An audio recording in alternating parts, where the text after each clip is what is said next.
We've been in the book of Mark, and that is a valuable book to read, partly because it's short. That would make all the kids happy. It's a short book to read, the book of Mark.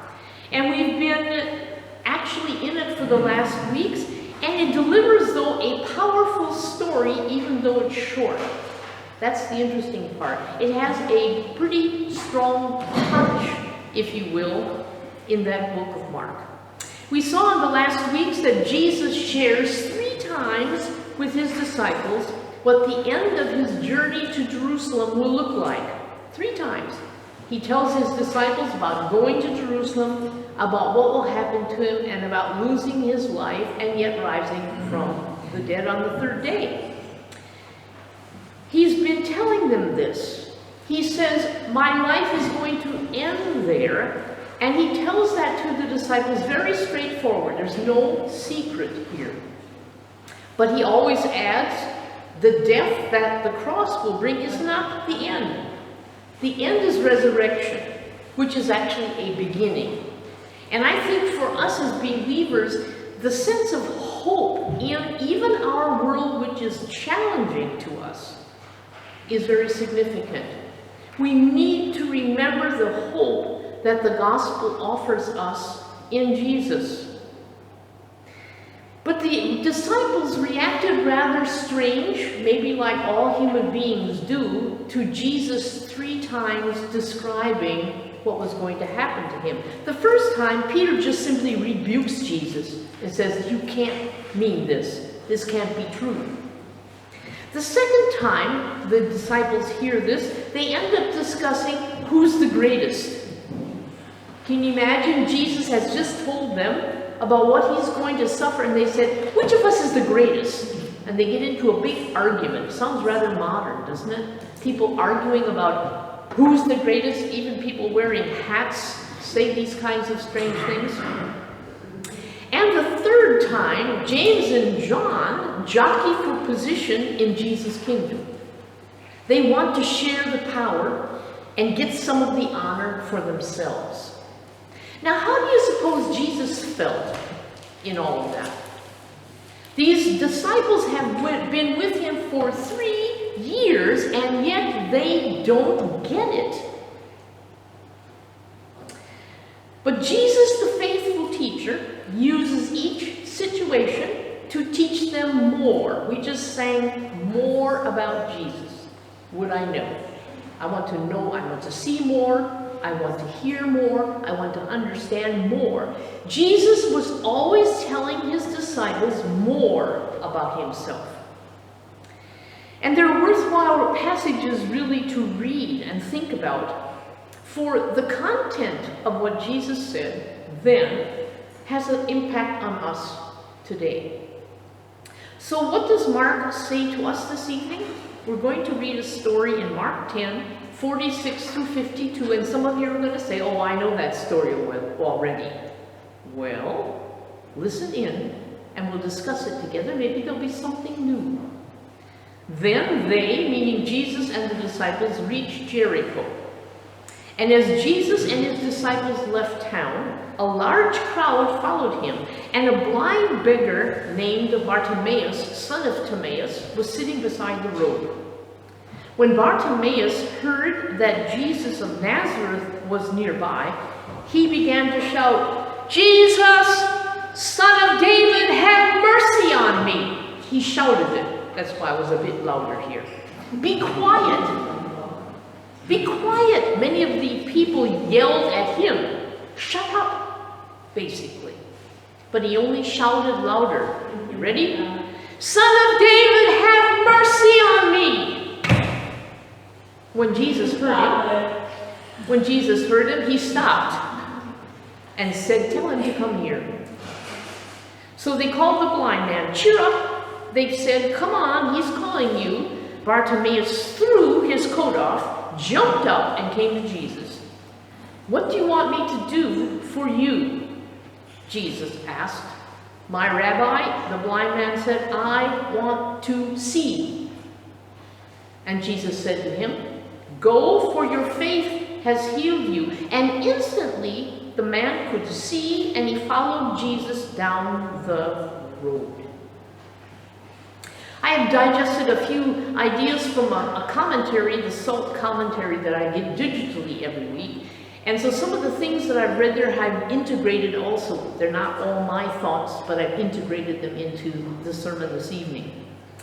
This passage is really interesting in several ways. The story is like a bookend to this central part of Mark's gospel. Mark begins on 8:22 with a blind man being healed, and he ends now on 10:52, 2 chapters later, with another healing of a blind man. It's like bookends on this central part of Mark's gospel. And this text, though, isn't just a bookend, it's a gateway, because after this story, Jesus enters Jerusalem with a Palm Sunday, which we always put in our minds a little bit later down the road. Palm Sunday of triumph. And all of this sets up dynamics which will lead Jesus in Jerusalem to the cross. The blind see is a messianic act. That was one of the ways the gospel writers let people know that Jesus was the Messiah. He healed the blind. Sometimes he healed the blind that were born blind. Others he healed for reasons we don't know why they were blind. But Jesus was the Messiah doing these kinds of things, and Mark, this gospel writer, wants his readers, and all of us who maybe will read or not read Mark, to see Jesus. That's what Mark wants all of his readers to know, Jesus. To understand who Jesus is, and to follow him. But not as the big servant of sword and power that would enter Jerusalem, which is what the disciples wanted. They were a little disappointed in Jesus, because Jesus kept saying to them, I am the suffering servant, not the majestic sword-carrying Jesus. And we recognize so far that the disciples are having a terrible time understanding who Jesus is as the suffering servant. So now on the cusp of the next phase of Jesus' life, Mark brings us and introduces us to Bartimaeus. He becomes an ideal disciple. He is blind, but he exceeds the disciples in insight. He's a poor beggar, and he exceeds the rich man in leaving behind his possessions. And though the cross is just around the corner, he doesn't go as Jesus tells him to, but rather courageously follows Jesus on the way. And the SALT says he is an ideal disciple. Let's unwrap this a bit more together. The blind beggar has a name. The other blind man in Mark's gospel does not have a name. He was the son of Timaeus. And for the readers in Mark's time, this name also spoke to them. Plato's dialogue, Timaeus, includes a song to praise sight. I thought that was interesting. To praise seeing. And the people knew. Some of them would know it. The Aramaic listeners maybe caught the term unclean in his name. And the Greek speakers may have heard the wordplay term for highly prized. So Bartimaeus, in that frame of time, carried a great deal in his name. A praise to sight itself, being unclean in the current state he was in, he would have been rejected for that, but he was highly prized, all at the same time. This reminds us, I think, that the gospel writers were always considering, how can I communicate the Jesus story to my audience. And the same challenge is for us as preachers, for me tonight. My challenge is, how can I so share this passage with all of you so that you begin to think about, who was Jesus anyway? Was he someone I need to pay attention to? And how does this affect your life right now in this time and space that you hear about Jesus? For Jesus is always important for us no matter what kind of age we are. Kids, you're here tonight and you're young. I want you to know I decided to follow Jesus when I was small, when I was young. I heard the gospel stories, and it wasn't like I knew how Jesus would be all along the way, but I began to say, I'd like to follow Jesus.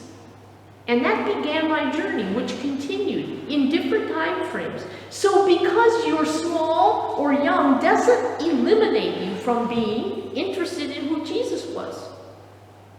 Now, Jesus is always aware of all the dynamics around him, and he's aware of all the dynamics here in our room. Where you've been, where you'll be next week, what's on your mind, what's on your hearts, where are you? Jesus wanted to meet the people in his time so they would see him and understand who he really was. And so here we have this encounter.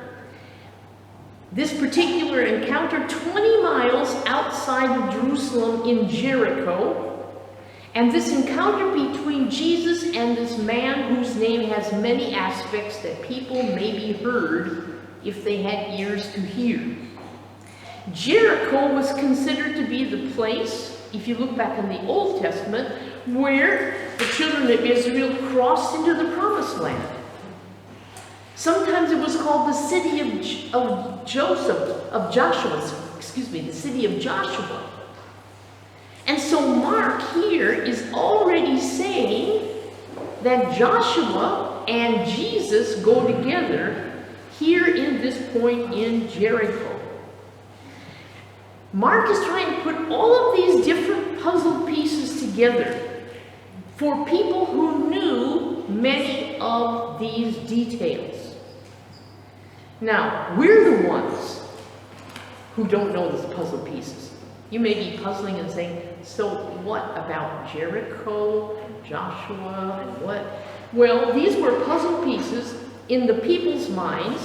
What would we say today if we were going to talk about something? What puzzle piece would everybody know tonight? Can you think of something? In our current world, what thing would everybody know?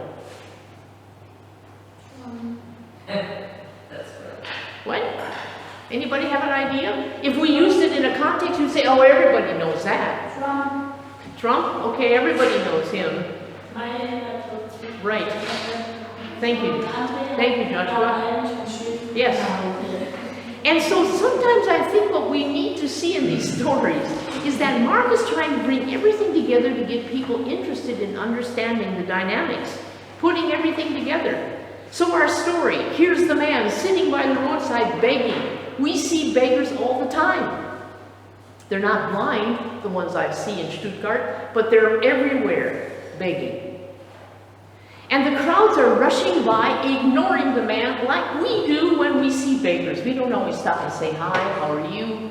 How's your life going today? We usually kind of go whoosh by. Well, all the crowds are going by, and Jesus is walking by, and this man shouts out the key description about Jesus, Son of David.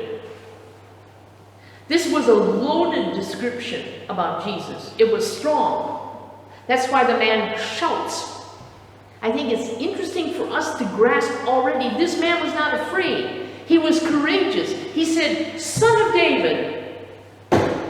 It was a political tone to it. Sometimes we think Christianity has nothing to do with politics. Oh, it does. How we believe affects how we work in this world. And it makes a huge difference that we get it right, for it has an effect on the world around us. This had a political tone to it, Son of David. And it was a messianic title, all at the same time. And he repeats it loudly, stops it. And those around him tell him to shut up, be quiet. But he shouts all the louder, "Son of David, have mercy on me." Son of David, the messianic name, and mercy is the messianic mission. He gets it right about Jesus. Interesting. I wonder if he had ever heard much about this Jesus before. We don't know. It's a powerful statement. And why did the people try to silence him? Interesting. Well, remember the time when parents wanted to bring their children to Jesus to have him bless them? And the disciples said, "Get away, stop it, go away. Jesus has more important things to do than bless your kids." And remember, Jesus said, "Bring the kids to me, for such are the kingdom of heaven." But maybe they were saying to this man, "Just be quiet. Jesus has more important things to do." Was it because the man was dirty and smelly and poor? Well, sometimes people don't want to be bothered by the voices of the poor.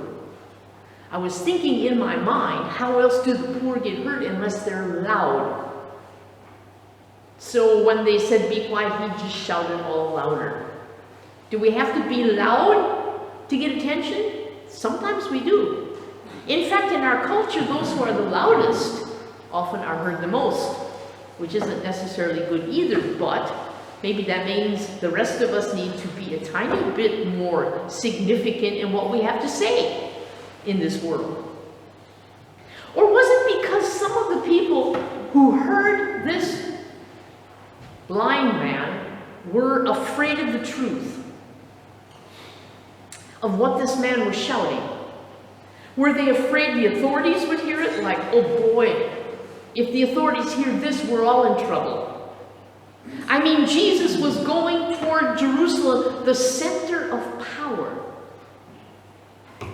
Were they afraid the authorities would hear?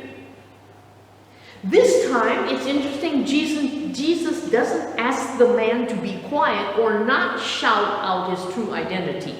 Sometimes in the past, Jesus had said to people, be quiet, keep that under wraps for now. Not anymore. Jesus is stepping out into the open. He's going to Jerusalem. Everybody should know who he is. When Jesus hears Bartimaeus, he says, tell him to come here.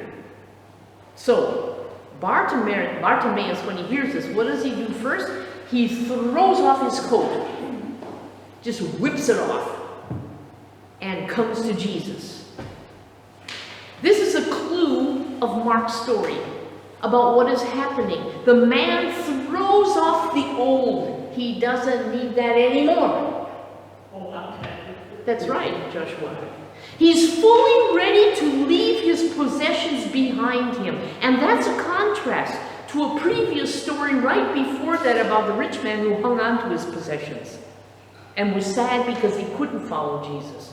Here's a poor beggar who throws everything aside and doesn't hang on to any of it and goes to Jesus. Throwing off the old when Jesus calls our name. Have you ever thought of that? That's a powerful image and leads us to a powerful question. What should we throw off or leave behind when Jesus calls our name? Having thrown his cloak aside, he jumps up to come to Jesus. Now you have to get the image. He's blind. He just said, Jesus is calling you, and he throws off his coat and jumps up, and I wonder, did he know which direction he was jumping to? And Jesus, when he gets right in front of him, Jesus asks him the question, which seems weird to us. What do you want me to do for you? I mean, isn't this redundant? Jesus, don't you see he's blind? Don't you get it? He wants to see again. Isn't that obvious, Jesus? But here's something central in being a follower of Jesus. There is an active and engaged part on our side involved in restoration. need to be active and engaged in hearing our name called. It's not like we're forced to be restored or saved. No one is. We are not restored if we don't want to be. We are not saved if we don't want to be. It's not like Jesus is tossing out candy. I was watching the parade that went by on the Volksfest parade, goes right by our house, and they always throw out candy, you know, and all the kids run to get it. Is that kind of like Jesus throwing out candy to people? And if you get a piece, it's sweet, and then you go on your own way. Following after Jesus doesn't involve force or chance. It's not like buying a lottery ticket. If you're lucky, you pull it out and, Jesus will meet me today. No, it's a choice. It's an invitation Jesus gives to which we are allowed to respond. The Bible recognizes our worth as persons of integrity and choice. We're never forced to be a Christian. In historical times, there were moments when people were said, either you follow Jesus or you're kicked out or whatever. Not anymore. In our culture today, we are really aware that to follow Jesus is a free choice. We get the invitation, but then we need to respond. There's no force attached. Another part of this moment is that this outsider, this beggar on the street, was ready to humbly get connected to Jesus.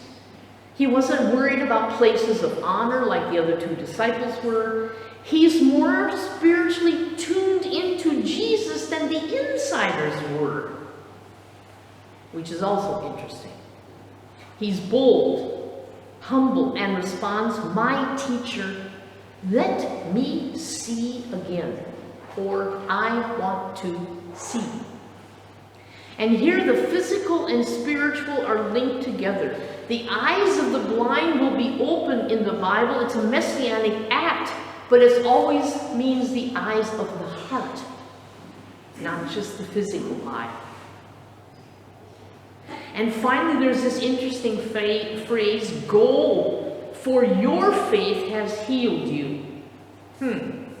Jesus doesn't say, "I just healed you, so you better follow me." No. Jesus is not calling even attention to himself as a great healer, although he could have, but describes this salvation healing moment as coming from Bartimaeus. Your faith has healed you. Well, what does that mean? Well, if we read the story and think about it, Bartimaeus has been courageous, he's been humble, he's been open-hearted, and this kind of person receives what only Jesus can give. Here again, this receiving is so important. Sometimes we're too proud to receive. Sometimes people offer something, like, no, I don't need that. Keep it for yourself. You know, we kind of push people off. Sometimes even people don't want to be loved. We may think that's weird, but it's often true. They reject or resist the love that somebody else wants to show them. Bartimaeus is so ready to receive. He has, in a sense, this trust, this faith that Jesus can really do something for him, and he's ready. And then Jesus does it. And Bartimaeus doesn't go anywhere. He decides, remember, he's making the choice to follow Jesus down the road. He's committing himself, and it seems to be with Jesus for the rest of the journey.